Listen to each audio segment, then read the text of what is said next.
Kumpleto from the outside pero di tapos on the inside.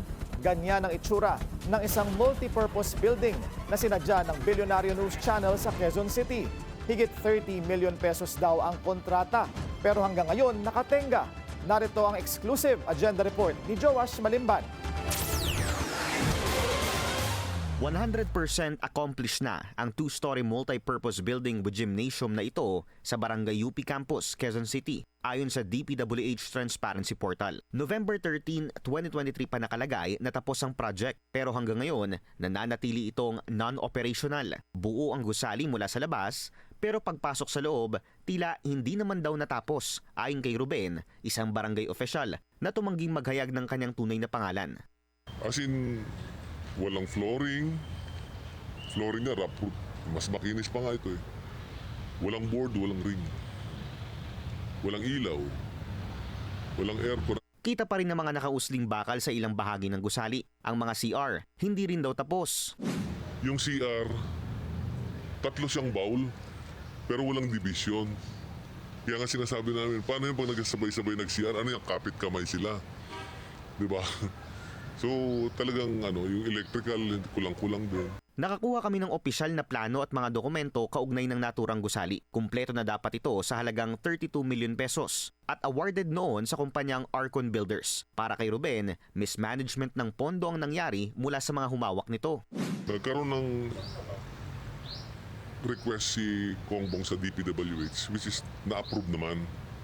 Kaya lang nung time ng implementation na, nag-eleksyon, natalo si Congressman Bong Suntay. So ang nanalo si Congressman Marvin Rillo. Kaya nung implementation, ang nag-implement talaga niyan, ang nag-budget Congressman Bong Suntay, pero ang implementation si Congressman Marvin Rillo na. At yung gym na yan, hindi matapos-tapos. Pinapatawag ko yung contractor,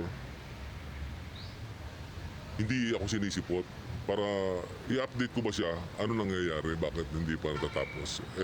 Well-funded naman. Hindi ako sinisipot, kaya ang pumunta sa akin, DPWH. Tinanong ko sila bakit ganun, hindi pa natatapos. Ang sabi sa akin ng DPWH, kulang ang budget. Kwento niya, nakaaway pa niya ang ilang kawani ng DPWH dahil sa pagpapapirma umano sa kanya ng mga papeles ng gusali nang gawin ito. Para raw kasi sa opisyal, hindi nasunod ang original plan para sa proyekto. Kuha ko ng copies ng blueprint at pinakita ko sa kanila. Kaya doon kami nagkakaroon ng pagtatalo dahil ba't ini-insist nila na kulang ang budget?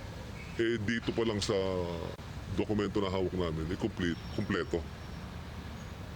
Babudgetan daw na lang ulit ng pang phase 2. Kasalukuyang nakatenga ang gusali habang hinihintay umano ang bagong pondo ayon sa barangay official. Pero ginagamit na raw nila ito bilang pansamantalang evacuation center tuwing may kalamidad.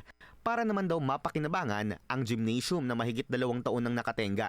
Sinusubukan pa ng Bilyonaryo News Channel na kunin ang panig ng kontraktor. Pero ayon sa DPWH, papatingnan na nila ang detalye ng ginawang proyekto. Muli rin naming sinubukang kunin ang panig ni former Quezon City Congressman Marvin Rillo.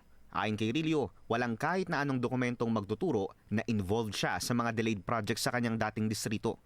Mariin niya ring pinabulaanan ang mga paratang ng mismanagement sa implementation dahil DPWH at contractor na raw dapat ang makakasagot patungkol dito.